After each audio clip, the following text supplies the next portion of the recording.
अस्सलाम वालेकुम students, hope so आप सब लोग ठीक ठाक होंगे। जी, हमारे सब्जेक्ट आईटी इंफ्रास्ट्रक्चर के अंदर हम परफॉर्मेंस से रेलिवेंट ही चीज़ें पढ़ रहे थे। परफॉर्मेंस से रेलिवेंट आप लोगों को प्रीवियस में मैंने रिस्क रिस्पॉन्सिव एक्सप्लॉइट्स और सिक्योरिटी कंट्रोल्स के बारे में बताया था। CIA जो कि बहुत इंपॉर्टेंट टर्म है, उससे रेलिवेंट आप जो जो चीज़ें होती हैं लाइक उसका एक चार्ट था, टेबल था, उसको आप लोगों ने उसको व्यू कर लिया होगा। जी, आज जो हमारा पॉइंट नंबर है 6.2.4 है अटैक वेक्टर्स। जी, attacks on the infrastructure can be executed using malicious code. तो हम जो हमारे इंफ्रास्ट्रक्चर के ऊपर अटैक होता है वो आपका मलिशियस कोड हो सकते हैं, वो आपका डिनाइल ऑफ सर्विस अटैक्स हो सकता है, सोशल इंजीनियरिंग और फिशिंग वगैरह हो सकते हैं। ओके, हम one by one in points को देख लेते हैं। मलिशियस कोड नाम से पता चल रहा है कि इन्फेक्टेड कोड है, कोई मतलब जिसके अंदर आपका डाटा जो है वो प्रॉपर ना लिखा हो। Malicious code are application that when active can cause network and server overload. ठीक है, आपका malicious कोड होता है, अनऑथेंटिकेट कोड होता है, आपके जो डाटा पासवर्ड सबको वो क्या कर लेता है, स्टील कर लेता है, मतलब चोरी कर लेता है। malicious software can come in multiple form such as viruses हो गया, ट्रोजन हॉर्सेस हो गया एंड वॉर्म्स हो गया। malicious सॉफ्टवेयर इन सारी सिचुएशंस की वजह से क्रिएट हो सकता है, आपका वायरस, आपके ट्रोजन हॉर्स, आपके वॉर्म्स। जी, वॉर्म्स को तो पता है जी, कीड़े को तो कहते ही हैं, लेकिन ये क्या चीज़ है, ये कैसा वायरस है? ये सेल्फ रेप्लिकेटिंग प्रोग्राम होता है जो कि स्प्रेड करता है, फैलाता है आपके कंप्यूटर से दूसरे कंप्यूटर, मतलब एक सिस्टम से दूसरे सिस्टम के दरमियान में सेल्फ रेप्लिकेटेड प्रोग्राम करते जाना है इसने, और at the and infection create करते जाना है। जैसे कीड़ा अगर काट ले तो वो आहिस्ता आहिस्ता आहिस्ता फैलते फैलते इन्फेक्शन क्रिएट करता जाता है। जी, virus is a self replicating program fragment that attaches itself to a program और file enabling it to spread from one computer to another leaving infection it travel. तब छोड़ता है जान जब वो अच्छे तरीके से तबाह कर देता है। सेल्फ रेप्लिकेटिंग प्रोग्राम तो है ही, और इट सेल्फ जनरेट होता जाएगा। एक बार अगर फाइल के अंदर इनेबल कर दिया, इसको हमने क्लिक कर दिया, तो एक सिस्टम से दूसरे सिस्टम को इन्फेक्ट करता जाता है। हम अगर किसी USB फ्लैशेस वगैरह को अटैच करते तो आपने देखा ही है ना, एक सिस्टम से वायरस आया तो वो फ्लैश दूसरे पे लगाई तो उसमें भी वायरस जो है वो इन्वॉल्व हो जाता है। Trojan horse appears to be useful software when will actually do damage when install or run on your computer। एक बार अगर ये आपके सिस्टम के अंदर अनइलीगल वे से, अनएथिकल वे से इन्वॉल्व हो जाए तो आपके ट्रोजन हॉर्स, पता ही है क्या चीज़ होती है, इसके पास ट्रिक होते हैं। इसने छुप के फिर अटैक करना होता है। एक बार एंटर हो गया, छुप के आया और देन मौका देखा और अटैक कर दिया।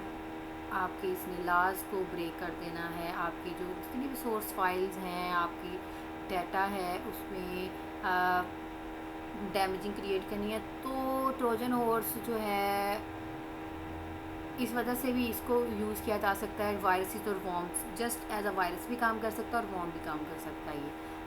ये दोनों का काम तो है ही ना, आपकी फाइल को करप्ट करना ही है ना।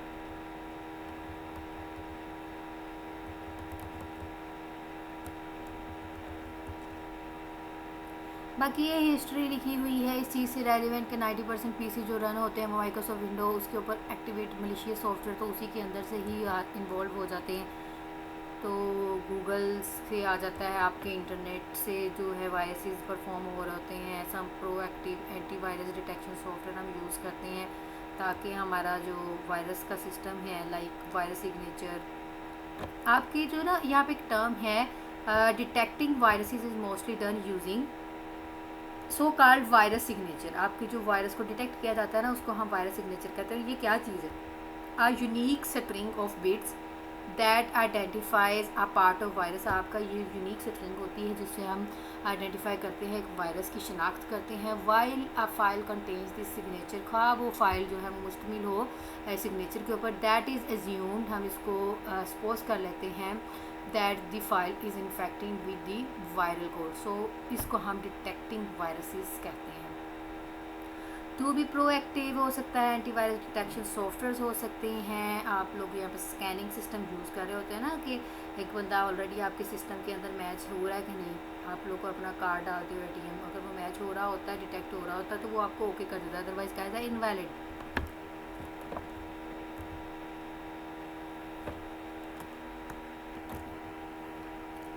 ओके, नेक्स्ट पॉइंट है जी denial of service attack, DoS attack. ये कैसी अटैम्प्ट होती है जब ओवरलोड हो जाता है आपका सिस्टम, एक सर्विस, आपका सर्वर जो है स्टिल बिज़ी हो जाना, उसके ऊपर बार बार रिक्वेस्ट सेंड करी जाना, उसके ऊपर ओवरलोड डाली जाना, देन उसका टाइम जो है वो डाउन टाइम पे कन्वर्ट हो जाना, मतलब सिस्टम अनअवेलेबल हो जाना। उसी दरमियान ही क्या हो जाता है, आपकी ऑर्गेनाइजेशन के लिए वो डिसेबल हो जाता है, और उस दरमियान आपका जो अटैकर होता है उसके ऊपर अटैक कर देता है। उसे तब तक इसके ऊपर अनइलीगल रिक्वेस्ट भेजी जानी है जब तक उसको पता ना चल जाए कि ये सर्वर जो है वो थक गया है। तो एट दी एंड आपका सर्वर जो है, रिक्वेस्ट जो है वो क्रैश हो जाती हैं।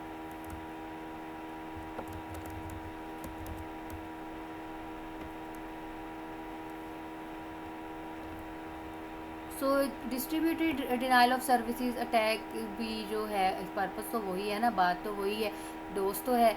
डिस्ट्रीब्यूटेड होगा ये कि आपके मल्टीपल सिस्टम जो हैं वो एक ही लाइब्रेरी के अंदर या फिर एक लैब के अंदर रखे हुए हैं, या कहीं पे भी सिस्टम इन्वॉल्व है, पूरी दुनिया में डिस्ट्रीब्यूटेड है।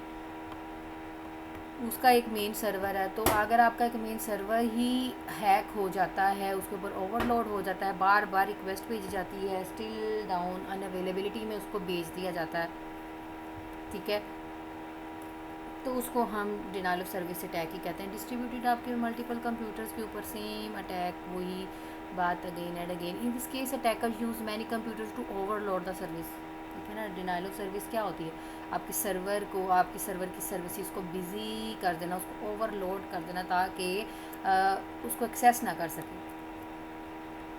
So nowadays attackers are often professionally organized. They use groups of computers. तो बेटा जो डिनाइल ऑफ सर्विस करते हैं ना, वो इस तरीके से अटैक करते हैं। इनका ग्रुप होता है इन्फेक्टेड बाय मलिशियस कोड, ठीक है, बोट नेट्स होते हैं। अब डिनाइल ऑफ सर्विस में जो मेन बंदा अटैक कर रहा होता है ना, वो सिर्फ़ और सिर्फ दूसरे से कम्युनिकेशन कर सकता है, लेकिन बैकवर्ड कम्युनिकेशन नहीं हो सकती, तो इस चीज़ को हम बॉट नेट कहते हैं। मतलब इस तरह की सिचुएशन कि जैसे मैं मेन अटैकर हूँ, मैं अपने सब अटैक को के साथ कांटेक्ट कर सकती हूँ, मैं उसको जब चाहे इन्फॉर्मेशन सेंड कर सकती हूँ, लेकिन वो मुझसे कांटेक्ट नहीं कर सकता, उसके पास मेरा कोई मतलब सपोर्ट कांटेक्ट ये वो नहीं होगा, मैं हिडन बैठी हुई हूँ। जो आपका मेन अटैकर होता है वो हिडन होता है, उसने अपने बोट नेट्स होते हैं, ठीक है, फर्दर छोड़े होते क्लाइंट्स, लाइक ये कह सकते हैं हम अपने, तो देन वो अटैक परफॉर्म करते हैं। अगर वो पकड़े भी जाए ना, तो आप मेन अटैकर नहीं पकड़ा जाता। Some preventive measures of DDoS, distributed denial of service attack, are split business and public resources so that in case of an attack the business processes are not affected. Split करना, तोड़ना, जोड़, मतलब दो parts में तोड़ देना, जितने भी पार्ट्स में तोड़ना। Move all public facing resources external provided, तो अब यहाँ पे ऑटोमेटिकली स्केलेबिलिटी, ऑटो स्केलेबलिंग डिप्लॉयमेंट, ये सारी चीज़ें ऑटोमेटिकली क्रिएट हो जाना। Limit bandwidth for certain traffic, आपने उसके ऊपर लिमिट लगानी है, मैक्सिमम नंबर जो है ऑफ कॉल्स पर सेकंड इन्वॉल्व हो सके इतने, ठीक है। डीएनएस की पोर्ट 53 है और एनटीपी की पोर्ट 123 है, मतलब इनकी पोर्ट्स के ऊपर जो है वो लिमिट्स लगा दें आप। तो हमें ये, अगर ये हम काम कर देते हैं ना, तो इन चीज़ों में हम डोस अटैक से बच सकते हैं। Lower the time to live, आप उसका टाइम टू लाइव जो है उसको कम कर दें। डीएनएस रिकॉर्ड हर वक्त री राउट रखें, उसकी ट्रैफिक को फोकस रखें। Set up monitoring for earlier detection, जैसे कि आपका ट्रैफिक वॉल्यूम हो गया, source and number of request होगी, ट्रांजैक्शन लेटेंसी हो गई। कि लेटेंसी आपका एक टाइम होता है, टोटल टाइम जो हम काउंट कर रहे होते हैं कितने टाइम पे वो सिस्टम जो है ट्रांजैक्ट किया स्टार्ट और उसका एंड पॉइंट, उसको कहते हैं latency. There is not much that can be done about the DDoS attack occur when a DoS attack actually occur some action could be. तो ये वाले एक्शन जो है हमें इमीडिएटली करने चाहिए अगर अटैक अकर हो गया तो। Immediately inform your internet provider and ask for help, आपका जो इंटरनेट प्रोवाइडर है उनसे रिक्वेस्ट करें क्विकली और उनसे हेल्प जो है वो दरियाफ्त करें। Run the script to terminate all connections, आपने एक स्क्रिप्ट रन करनी है जिससे आपके सारे कनेक्शन जो आ रहे हैं सेम सोर्सेज से, IP एड्रेस से, उसको टर्मिनेट करो। हमें पता चल रहा है कि यहाँ से अटैक कर रहा है, वो वाले IP को बैन करने की कोशिश करें। ठीक है, जिसके कनेक्शन लार्जर दैन 10 हो जाएं उसको भी हमने क्लोज करना है। Changes to an alternate server with an other IP address, और हमें ये कर लेना चाहिए कि फ़ौरन जो है अपनी वेबसाइट को कन्वर्ट कर लेना चाहिए दूसरे सर्वर के ऊपर। ठीक है, अपना सर्वर चेंज कर लेना है हमें। Scale out the public facing environment under attack, री राउट और ड्रॉप सस्पेक्टेड ट्रैफिक। सो हमें ये सारे काम फ़ौरन से करने हैं अगर आपका डिनाइल ऑफ सर्विस अटैक अकर हो गया है। A worldwide distribution content distribution network CDN can be used to route traffic to your website. So ये आपका वो पार्ट है जो आपके डिस्ट्रीब्यूटेड DOS से बचाता है हमें। When a DOS attack occurs, CDNs can take mitigation action, और ये फ़ौरन से एक्शन परफॉर्म करती है उसके ऊपर। मतलब आपका जो पाथ है तो वेबसाइट की ट्रैफिक है उसको कंट्रोल करती है। For instance limiting by request coming, देखिए आप एक वेबसाइट को कितनी टाइम पे एक्सेस करते हैं ना तो वो पीछे लिमिट्स चले जाती है अगर आप उसकी लिमिट से ज़्यादा एक्सीड कर जाते हैं।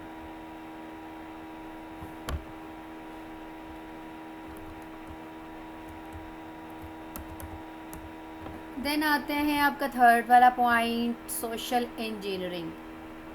इन social engineering social skills are use to manipulate people to obtain information such as, जैसे पासवर्ड हो गया, आपकी सेंसिटिव इन्फॉर्मेशन होगी, इसके ऊपर अटैक्स हो सकते हैं। सो जो हमें ना इसकी तकनीक्स इसको कवर करने के लिए हमें डिसीजन मेकिंग अपनी कॉग्निटिव बाइसेस को स्ट्रॉन्ग बनाना है। तो जितनी भी ह्यूमन डिसीजन मेकिंग स्किल्स होती हैं आपके सोशल इंजीनियरिंग तकनीक से रेलिवेंट, उसको हम कॉग्निटिव बाइसेस कहते हैं। इन शॉर्ट ये कह लो कि by nature people want to help other people. ऐसा ही है, आप मेरा अगर काम ख़राब हो जाए तो मुझे दूसरे की ज़रूरत पड़ेगी ही पड़ेगी। ऐसा नहीं है कि मैं अपनी प्रॉब्लम को सारी को जो है वो खुद सॉल्व कर लूँ, ऐसा कभी भी नहीं हो सकता। हम दुनिया में इंसान बनाए क्यों हैं, एक दूसरे की हेल्प करने के लिए बनाए हैं। If someone from system management department calls and task for your system manager when the caller asks the user to click on a link, मतलब आपके डिफरेंट पासवर्ड, सेंसिटिव इंफॉर्मेशन चोरी होना, मलिशियस सॉफ्टवेयर के थ्रू, जैसे भी है उस चीज़ को ये सोशल इंजीनियरिंग की टर्म में अटैक कहा गया। फिशिंग अटैक,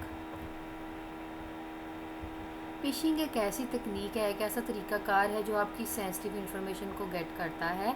जैसे कि फिशर क्या करता है, एक फिशर ये करता है कि ईमेल सेंड करता है, ऐसे ही करेगा कि जैसे मैं अथेंटिकेट पर्सन हूँ, अपने आप को एक वैलिड पर्सन शो करवाएगा। लाइक अ बैंक और credit card company requesting verification of information, आप लोगों को कॉल आ जाती हैं कि आप अपने सिस्टम की अपडेट करवाएं, आप अपनी डाटा इंफॉर्मेशन प्रोवाइड करें, तो ये ऐसे ही अपने आप को शो करवाएगा कि मैं कानूनी तौर पे आपसे बात कर रहा हूँ। The email usually contains a link to fraudulent, मतलब फ्रॉड होते हैं ये। आपसे कोई पासवर्ड क्यों मांगेगा, आपका पिन क्यों मांगेगा, वो तो आपसे कहते हैं, जो कंपनी होती है वो खुद कहती है कि आपने किसी को अपना पिन नहीं बताना, ना ही आपने अपनी जो भी रिक्वेस्ट है इस तरह पिन कार्ड की आपको रिक्वेस्ट दी जाती है, आप अपना कोड खुद एंटर करते हो, बताते तो नहीं हो ना।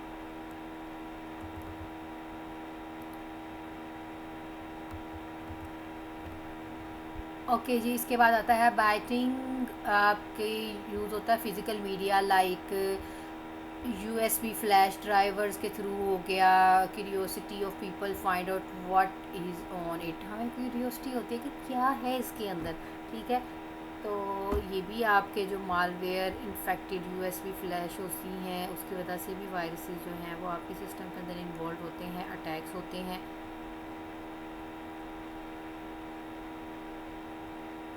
For instance organisation logo could be put on the device or labeled card financial year result. The attacker hopes some employee picks up the device and brings it inside the organization.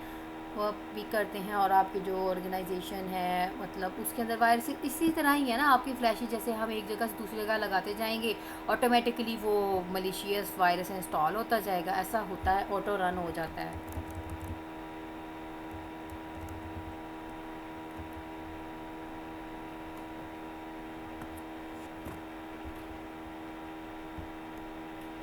Okay then आपके जो हमने performance है उसको complete कर लिया है, सारे performance के रिस्क क्या हैं, एक्सप्लॉइट्स क्या हैं, उसमें सिक्योरिटी कंट्रोल्स क्या होते हैं और वायरसेस के वेक्टर्स क्या क्या हो सकते हैं।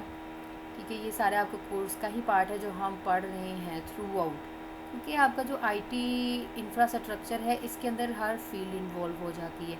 सिंपल आईटी इंफ्रास्ट्रक्चर हो गया, सिक्योरिटी हो गया, उसके बाद विजुअलाइजेशन हो गया, बिग डाटा हो गया, मतलब हर चीज़ इसके अंदर इन्वॉल्व है। अब यहाँ पे आते हैं सिक्योरिटी पैटर्न्स। तो डिफरेंट सिक्योरिटी पैटर्न्स है। सबसे पहले यहाँ पे लिखा है identity and access management. Identity and access management IAM एक ऐसा प्रोसेस है जो कि मैनेज करता है आइडेंटिटी किसकी, आपके पीपल की और सिस्टम की और उनके परमिशंस की। ऐसा ही होता है ना, जब हम अपने सिस्टम को ऑन करते हैं तो हम पासवर्ड की ऑथेंटिकेशन प्रोवाइड की गई है, हम कहाँ अप्लाई करें। दी IAM प्रोसेस फॉलो 3 स्टेप्स।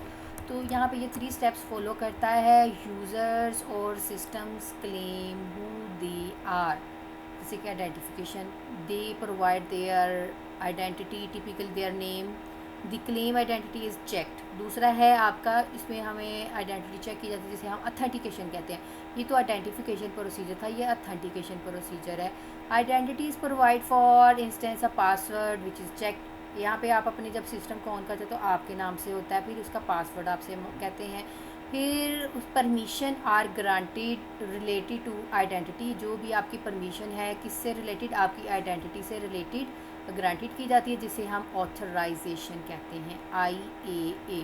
ठीक है, आइडेंटिफिकेशन आपका नेम, ऑथेंटिकेशन आपका पासवर्ड, ऑथराइजेशन आइडेंटिटी और ऑथराइजेशन दोनों।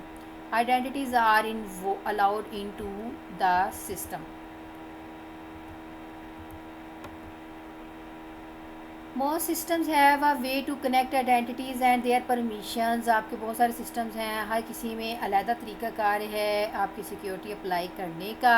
द प्राइमरी टास्क तो बेसिकली यही होना चाहिए आपके कर्नल का, कि सिक्योरिटी प्रोवाइड करे। किसका कर्नल किसके अंदर होता है, आपके ऑपरेटिंग सिस्टम के अंदर कर्नल होता है। ठीक है, so called trusted computing base, जिसे हम TCP कहते हैं, जो कि हमें सिक्योरिटी प्रोवाइड करता है ताकि हम रीड राइट मॉडिफाई और डिलीट कर सकें। तो जब आप अपने PC की प्रॉपर्टीज़ के अंदर जाते हैं वहाँ पे ये सारे ऑप्शन मिलते हैं। एडमिनिस्ट्रेटिवली फ़ाइल जो है वो आपकी शट डाउन होती हैं, आप उसको डिलीट नहीं कर सकते, तो उस चीज़ को हम कहते हैं trusted computing base, TCB। IAM is not only use on the operating system level but also in application. ना सिर्फ ये आपके ऑपरेटिंग सिस्टम के लिए है बल्कि एप्लीकेशन, डाटाबेसेस हो गए और अदर टाइप्स के सिस्टम, हर चीज़ के लिए हम इसको यूज़ करते हैं।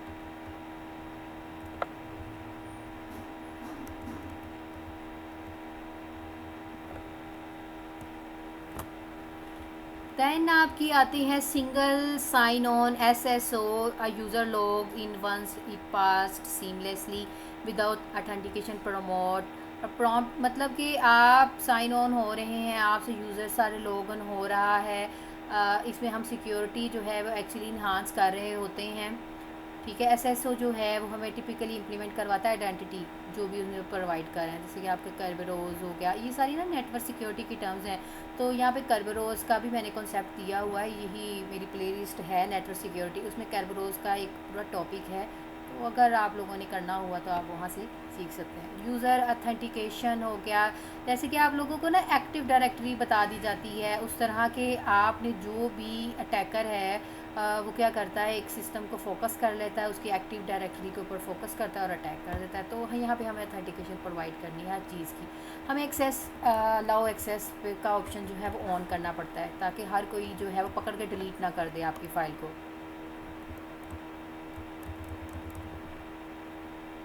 In the IAM process, user can be authenticated in one of three ways. इन तीनों तरीक़ों के साथ IAM जो है वो authenticate करता है। Something you know like a password और पिन अप्लाई करो, पासवर्ड लगाए। Someone you have like a bank card, a token or a smartphone. Something you are like in fingerprint और an iris scan। तो इनमें से authentication का कोई भी मेथड हो सकता है। अब अगर अपनी सिम निकलवाने जाते हो तो वो आपसे पूछता है ना, आप अपनी फिंगर के साथ उसको रजिस्टर करवाते हो। देन अगर आप कहते हो कि ये मैंने बंद करवानी है, तो वो फिर आपसे ऑथेंटिकेशन करवाते हैं। तो ये कोई भी ऑथेंटिकेशन का मेथड हो सकता है। सो बहुत सारे सिस्टम जो है वो यूज़र ने पासवर्ड कंबाइन करके करते हैं ऑथेंटिकेशन। और कुछ जैसे ATM मशीन हो गई, वहाँ पे आपसे रिक्वायर्ड किया जाता है। आइडेंटिटीज़ डिफरेंट मेथड्स हैं, वन और ग्रुप्स की भी हो सकती है, सिंगल ग्रुप्स की भी हो सकती है। परमिशंस और इंडिविजुअल हम डिफरेंट लोगों को भी प्रोवाइड कर सकते हैं और खुद तक भी रख सकते हैं। And since groups can be nested a group in member to another group, so called role based access, हम इस चीज़ को कहते हैं role based access. RBAC model is very powerful है और हम मोस्ट ऑफ ऑर्गेनाइजेशन के अंदर हम यूज़ करते हैं। हमें जो परमिशन लगती है, जिसको ऑथेंटिकेट पर्सन है, ऑथेंटिकेट पर्सनस को हम प्रोवाइड कर देते हैं। उसके बाद जो इंडिविजुअल और अनऑथराइज लगता है, हम उसकी पर जो उसके ऊपर अनऑथराइज का स्टैंप लगा देते हैं। जो ओपन करेगा उसको कह दिया हाँ जी ये ग्रांटेड है, ठीक है, उसका रोल उसको दे दिया जाता है। जैसे कि मैं अब इस स्कैनर के सामने जाके मैंने पहले अपनी रजिस्ट्री करवाई है फेस की, ठीक है। मैं अब फेस ही डिटेक्ट करेगा मेरा, अगर मेरा फेस ओके होगा तो मुझे अलाउ करेगा, अदरवाइज़ वो नहीं करेगा। बाकी हम सिक्योरिटी के पैटर्न्स, उसके पॉइंट्स, सब पॉइंट्स नेक्स्ट लेक्चर्स में देख लेंगे, क्योंकि लेक्चर ज़्यादा होता जा रहा है। फिर आप लोग कहते हैं जी मैडम बहुत ज़्यादा हो गया, 20-20 मिनट्स का दिया करें। प्लीज़ स्टूडेंट अपना बहुत सारा ख्याल रखिएगा। अल्लाह हाफ़िज़।